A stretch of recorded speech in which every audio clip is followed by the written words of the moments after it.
Salut la compagnie, c'est Jules Melon et aujourd'hui dans un Ciné Critique, quasiment à chaud mais pas dans la melon mobile. J'expliquerai pourquoi. Je vais vous parler du nouveau long métrage de Wes Anderson sorti nationalement en salle ce 21 juin. Certaines personnes l'avaient vu au Festival de Cannes. Asteroid City qui constituait tout simplement ma plus grosse attente du mois et avec un casting comme d'habitude chez le monsieur très riche et varié. D'un côté, les habitués, par exemple Jason Schwartzman dans le rôle principal, qui avait débuté dans Rushmore, mais aussi Tilda Swinton, Edward Norton, Adrian Brody, Jeffrey Wright, Bryan Cranston, Willem Dafoe, Jeff Goldblum vite fait, mais pas Bill Murray. Non, apparemment il a été éjecté du projet pour des raisons un peu obscures. Je suis sûr que c'est lui qui devait jouer le président. Mais bon, ça, j'en sais rien. Mais nous avons également des nouvelles têtes, et dans le rôle principal féminin, Scarlett Johansson. Nous avons aussi Tom Hanks, qui joue un grand-père, et plein de jeunes actrices-acteurs qui peut-être débutent ici, tels que Jake Ryan ou Grace Edwards. N'oublions pas quand même également Steve Carell, Matt Dillon, et même, alors très vite fait, j'y reviendrai en zone spoiler sur son rôle, Margot Robbie. Oui, parce qu'il va y avoir une petite zone spoiler. Et si je fais pas cette vidéo dans la voiture, c'est qu'il fait très chaud déjà, mais aussi parce que j'ai eu envie de cogiter un petit peu sur une œuvre très riche, qui se déroule en 1955 dans la ville américaine fictive de Asteroid City, un endroit où 3000 ans avant, donc un astéroïde s'était écrasé, a fait un gros cratère. Du coup, chaque année, pas mal de gens viennent et il y a une convention annuelle de jeunes astronomes qui sont célébrés pour leurs inventions extraordinaires. Donc leur famille débarque avec les ados, là, hop, hop, hop. Et lors d'une cérémonie, qu'est-ce qui se passe ? Un événement venu du ciel vient perturber tout cela. Ça va complètement changer la donne, puisque le gouvernement va mettre son nez là-dedans et imposer un huis clos quarantaine. Donc les sentiments et relations vont s'exacerber dans ces conditions-là. Et nous avons ici une œuvre qui questionne clairement l'Amérique de cette époque-là. D'emblée, le décor est posé quasi post-western, avec des essais atomiques en fond, avec donc les militaires qui débarquent, et peut-être la vie extraterrestre, questionnement scientifique, la religion, tout est placé là, dans ce petit microcosme, et alors Wes Anderson s'en donne à cœur joie pour nous offrir peut-être ici une sorte d'œuvre somme, où on ressent tout son cinéma habituel. Alors sur le plan esthétique, mise en scène, bien sûr, ça ne bouge pas, et c'est toujours extraordinaire, mais même dans les thématiques, et là où il va pousser le bouchon, dans quelque chose que je développerai dans la zone spoiler, parce que je ne m'y attendais pas, je n'avais pas vu ça, il me semble, dans les trailers, et dans le synopsis, ce n'est pas mentionné. Donc, je reste vague là-dessus. Ce qui est certain, c'est que, ici, Anderson, comme d'habitude, se pose en auteur, qui est d'autant plus conscient de l'opus qu'il nous propose, en réfléchissant même sur donc, la création de ces personnages, et comment ils vont évoluer dans un endroit qui est très réaliste en soi, peut-être sur les années 50 des États-Unis, mais qui fait un petit peu fictif aussi. Et c'est pour ça qu'on a l'impression qu'il tire les marionnettes, mais ça c'est souvent le cas chez Wes Anderson, la façon dont ces protagonistes évoluent comme ça, dans une fausse réalité qui est quand même un peu la réalité, mais pas trop. Rappelez-vous de Grand Budapest Hotel, ou même récemment de French Dispatch, on avait des équivalents de pays ou de villes historiques, mais pas vraiment nommés. Là on a vraiment les États-Unis, c'est frontal, mais quand même une ville fictive, et il triture quelque chose entre la fiction et la réalité. Ici ça va très loin, et j'aime beaucoup ça. Celles et ceux qui me connaissent, j'en parle parfois, ça m'a vraiment marqué. Et ici, peut-être qu'il est allé encore plus loin, je trouve, dans le développement psychologique, donc des divers personnages qu'il établit. Et c'est normal vu l'approche du film. C'est ce que j'avais un peu reproché par exemple de French Dispatch. J'aime beaucoup, hein, mais 3 histoires en une, quoi. J'aurais aimé voir 3 longs métrages pour de French Dispatch. Il y a des liens à faire, hein. Il y a une continuité de French Dispatch. Moi je suis plus Wes Anderson par exemple de Grand Budapest Hotel. Voilà. D'ailleurs il y a cette convocation de l'histoire là, mais une histoire qui n'est pas tout à fait réelle, mais qui est quand même en écho avec la réalité. Dans The Grand Budapest Hotel, il y avait quand même la guerre qui était là, hein. Mais dans un autre pays qui n'existe pas. Là c'est pareil, à l'Amérique des années 50, cette paranoïa, cette envie d'ouverture aussi, de progrès, en même temps le côté conservateur, mais dans un endroit qui n'existe pas. Il n'y a pas d'astéroïde comme ça qui est tombé il y a 3000 ans là-bas, du tout. Mais à côté, les choses qui se passent autour, c'est vrai. Et la façon dont il présente les lieux, c'est génial, parce que, bah oui, c'est post-western, je disais, hein, avec cette petite station isolée, puis des gens qui se poursuivent comme ça, limite en mode cow-boy, mais avec des voitures de police.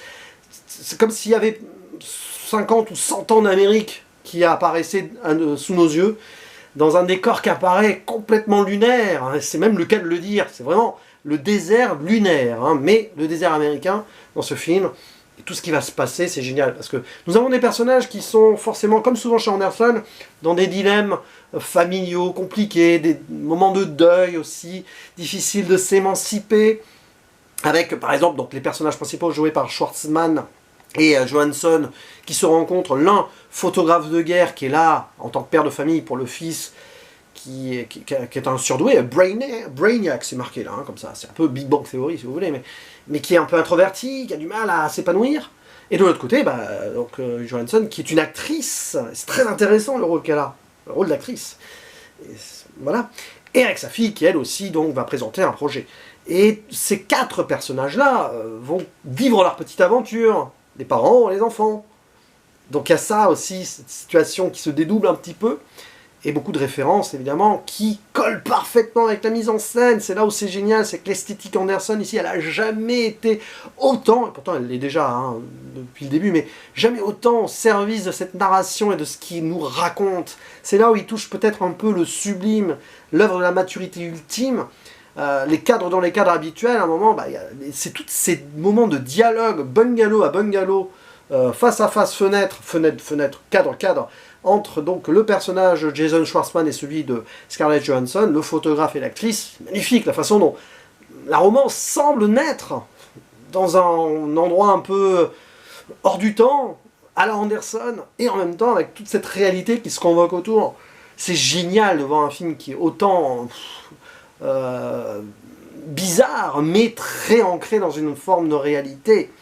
Et toute l'Amérique est là. Ce film, alors, je ne vais pas faire toute la liste, mais j'en ai déjà parlé avant, convoque toute cette Amérique des années 50. Mais vraiment. Et avec aussi donc, ce délire ufologique qu'on a encore un peu de nos jours, parce qu'apparemment des dossiers secrets seraient révélés comme quoi. Enfin, bon. Et c'est vraiment l'idée, là. Il se passe des trucs, il touche juste à 1000%. Et puis tous les personnages secondaires qui sont passionnants. Donc le rapport, donc le photographe, il a perdu sa femme, les enfants, il doit leur annoncer, ça fait 3 semaines qu'elle est morte, c'est quand même fort ça. Le grand-père qui débarque, qui questionne aussi son gendre, puis la religion de leurs enfants, l'un qui est plutôt proche de la science et religion, et puis tous ces gens autour là qui sont là, la scientifique, le docteur Tilda Swinton sur place, et on sent qu'elle ne fait pas ce qu'elle aurait voulu faire. Et puis les gamins qui s'ennuient, là, les jeunes scientifiques dans cet endroit, ils s'amusent à citer des noms comme ça. Enfin, il y a tout un jeu où ils doivent citer des personnages, des célébrités, puis après ils se les répètent les uns à l'autre. Il y a ça, et puis il y a une petite amourette qui naît aussi localement avec une sorte de cow-boy là, et une fille, une institutrice. Je vais pas faire toute la liste parce que c'est compliqué. Et les personnages ont une existence qui va au-delà même de ce qu'ils nous proposent à l'écran. Et c'est ça qui est fort. Bien sûr, après, je vais pas rentrer dans le délire de l'époque, peut-être. Hein. Attention, les militaires sont toujours là. Hein. La référence ultime qui tue à Mars Attacks. Parce qu'à un moment, j'y pensais. Ah, c'est vrai que ça fait un peu Mars Attacks à la Wes Anderson, vite fait, mais très différent de Tim Burton. Et bien à un moment, on a une musique de Mars Attacks, la musique qui permet de tuer les aliens, là, c'est du Sleat Whitman, hein, je crois que c'est ça. Hein.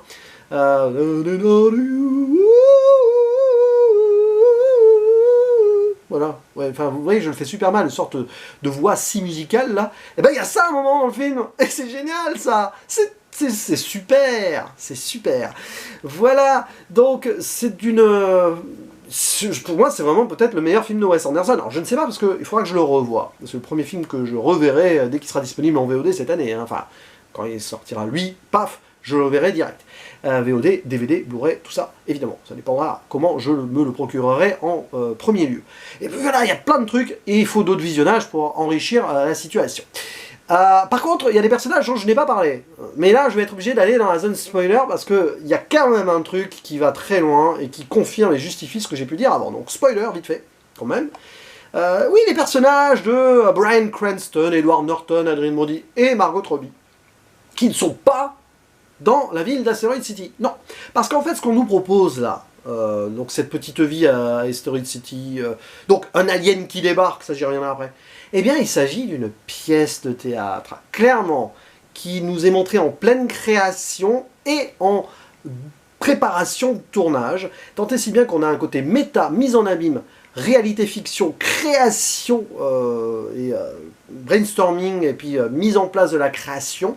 C'est absolument fou, puisque Bryan Cranston joue le rôle habituel un peu du narrateur chez Wes Anderson, mais c'est quelqu'un qui présente une émission de télé où va être projeté, va être donc diffusée, présentée, la pièce de théâtre, qui est créée par le personnage d'Edward Norton, qui va être réalisée par le personnage d'Adrien Brody. Donc vous avez plusieurs couches de création derrière, présentation du truc, et nous, on a le produit final qui fait le film.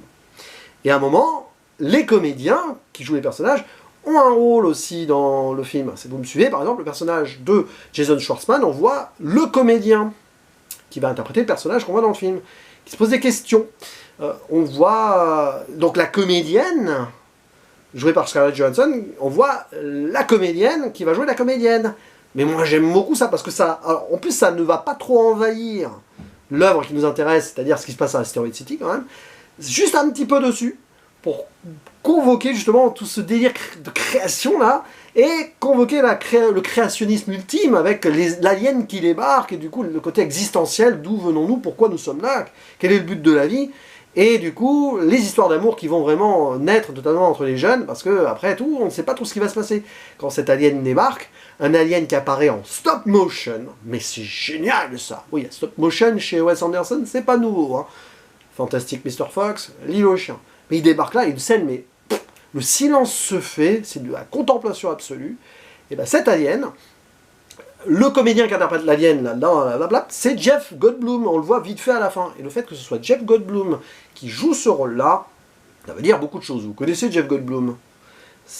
On est de la méta du méta du méta, parce que même là, l'acteur, le choix de l'acteur a une importance.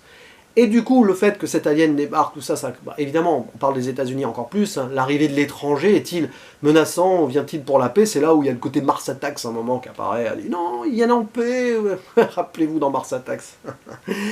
C'est génial ça. Et c'est absolu quoi. Et donc on voit à un moment les comédiens qui sont assemblés, là, qui savent pas trop ce qui se passe, il y a un truc à la fin qui est pas loin du David Lynch, genre pour se réveiller il faut s'endormir quoi. Donc t'as un peu l'impression que il y a un faux rythme à un moment qui va être installé par Wes Anderson pour nous réveiller, nous spectateurs, comme il faut réveiller les comédiens, comme les personnages dans Asteroid City, qui vivent leur petite fiction à eux, leur vie en fait, se réveillent à un moment et enfin osent affirmer leurs sentiments, notamment donc les jeunes là, et le personnage de Scarlett Johansson et Jason Schwartzman un petit peu, voilà, on convoque l'art évidemment par la photo aussi, chaque plan étant une peinture, c'est remarquable. Et à la fin, tu te dis, ouais, du coup, c'est vraiment des décors, ça fait faux, en fait. Quand je disais lunaire tout à l'heure, ça fait faux. Et à la fin, tu as ce plan final où la voiture des Steinbeck, donc la famille de Schwartzman, s'en va. Et tu vois, au fond, c'est un décor complètement faux. Tu te dis, bah, bad painting, etc. Eh ben, non, parce que la voiture, elle fonce au bout du décor, et en fait, ça continue derrière. Et en fait, tu as cet effet final, c'est là où le générique apparaît, où tu te dis, ah, on est dans la fiction, on est sur la scène du théâtre, mais non, en fait, il y a quand même une vie là qui s'est dévoilée sous nos yeux, une vie de personnage, de fiction dans la fiction, mais qui en fait révèle une forme de réalité de l'Amérique de l'époque. Et c'est là où Wes Anderson en fait enferme cette Amérique-là dans une fiction, dans la fiction. Et moi je trouve ça très beau. Et je finirai sur le personnage de Margot Robbie, qui n'apparaît qu'à la fin parce qu'elle est censée jouer la femme morte du personnage joué par Schwartzman, sauf qu'elle est morte. Apparaît en photo. Et il y avait une scène coupée en montage, dans la pièce, où il devait rêver d'elle, et en fait, à la fin, on ne voit que l'actrice qui devait jouer sa femme. Et il y a ce dialogue-là, qui fait écho au dialogue de son personnage, avec le personnage de Scarlett Johansson. Et c'est magnifique, ça. Écho de... et là, ils discutent entre comédiens, personnages qui étaient censés être ensemble. Ils brisent complètement le quatrième mur de fiction et réalité, Anderson à la fin. Et là, c'est le délire du créateur derrière qu'on a. Et c'est remarquable. J'aime beaucoup parce que ça mérite plusieurs visionnages et plusieurs analyses. Là, je balance des pistes. Hein. N'hésitez pas en commentaire à réagir dessus sur vos... Il n'y a pas de théorie à faire, hein, mais vous voyez votre ressenti sur ce point. Je ferme la zone spoiler. La vidéo a été très très longue. La zone spoiler plus longue que prévu. Pour vous dire d'aller voir ce film, Asteroid City, c'est un petit miracle. C'est le miracle andersonien qui pousse au bout son style, qui peut être redondant. D'ailleurs, les 20 premières minutes, il faut rentrer dedans, tu te dis, ouais. Mais à un moment, il va se passer un truc, il y a un premier retournement, puis il y a d'autres retournements, qui font que, au-delà de ce que vivent nos personnages à l'écran, c'est déjà très très bien. Avec toutes ces thématiques, et puis les acteurs, actrices qui se font plaisir, comme d'habitude, à jouer à la Anderson, quoi. En mode marionnette presque, voilà, c'est très statique, mais quand même, il se passe des trucs. Avec des moments de silence, des moments où c'est un peu en décalage sur les répliques. Toujours. Eh bien, il va y avoir un truc qui va aller plus loin encore, et Anderson, il sublime son propre cinéma là. Je pense que là, on est en place, oh, ouais, avec une... Enfin, on est face, je vais y arriver, à une de ses œuvres majeures, ça c'est sûr. Est-ce que c'est son meilleur film? Là encore, il faudra que je revoie d'autres, et que je revoie celui-là, c'est certain.